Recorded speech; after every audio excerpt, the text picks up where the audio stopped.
একটা ছোড়া আছে তমলুকে দাঁড়িয়েছিল, আমাদের মাথার গেরুয়া পাগড়ি দেখে লিখেছে যে মনে হচ্ছে হিন্দি ভাষী বিধানসভা। এরা এইসব চাষ করে, এরা সনাতনীদের হিন্দি ভাষী বলে, বাংলা ভাষী বলে, কখনো মুসলমানদের বলে না। এরা উর্দুতে কথা বলে, এরা বাংলায় কথা বলে। এরা উর্দু স্পিকিং মুসলিম, এরা বাংলা স্পিকিং মুসলিম। কখনো সেলিম সাহেবের মুখ থেকে, এই সায়ন ব্যানার্জিদের মুখ থেকে পাবেন না। এরা আমাদেরকে করে বিভাজন, হিন্দুদের ভাগ করো জাতপাতের নামে, ভাষার নামে, আর মাঝখান থেকে গলে বেরিয়ে যাও। আরে শুনে রাখো সিপিএম, স্বামী প্রণবানন্দ, স্বামী বিবেকানন্দ গেরুয়া পাগড়ি পরে বাংলায় হিন্দুত্ব এবং সনাতনীদের জন্য দেবদূতের ভূমিকা পালন করেছিল। গেরুয়া তিলক, গেরুয়া পাগড়ি, গেরুয়া বস্ত্র, গেরুয়া ধ্বজ, গেরুয়া রং শৌর্যের প্রতীক, বীর্যের প্রতীক, স্বাভিমানের প্রতীক, হিন্দুস্তানের প্রতীক, স্বামী বিবেকানন্দের। শুভেন্দু বাবু, আজ থেকে 5-6 বছর আগে আপনি ফেজ টুপি পরে ইফতার করতে বসতেন। 5-6 বছর পরে এখন আপনি গেরুয়া মাথায় একখানা পাগড়ি বেঁধে আপনি নিজেকে হিন্দু সম্রাট বলছেন।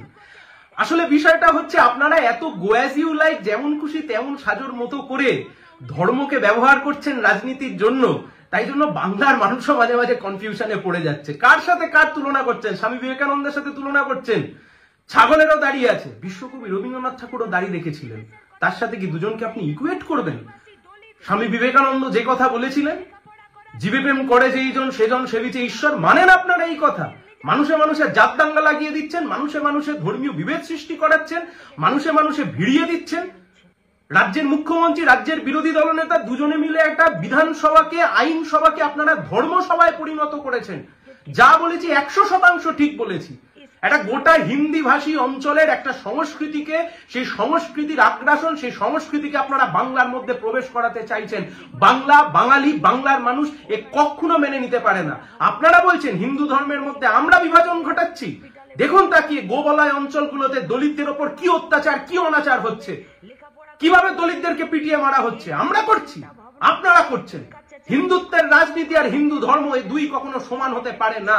হিন্দুত্বের রাজনীতি করতে গিয়ে, উচ্চ বর্ণের হিন্দুত্বের রাজনীতি করতে গিয়ে গোটা বিজেপি শাসিত হিন্দি বলয়ের অঞ্চলগুলোতে যেভাবে দলিতদের উপর অত্যাচার হচ্ছে, পারবেন এর দায় নিজেকে অস্বীকার করতে? যতই আপনি চান মূল ইস্যু থেকে রাজনীতিকে ঘুরিয়ে দিতে, আপনি পারবেন না। আপনি বলেছিলেন কালীঘাটের ভাইপোকে জেলের ভাত খাওয়াবো। চোখ খুলে তাকিয়ে দেখুন, কালীঘাটের ভাইপো তো ছেড়ে দিন, কালীঘাটের কাকু আজকে জামিন পেয়ে বাইরে চলে এসছে।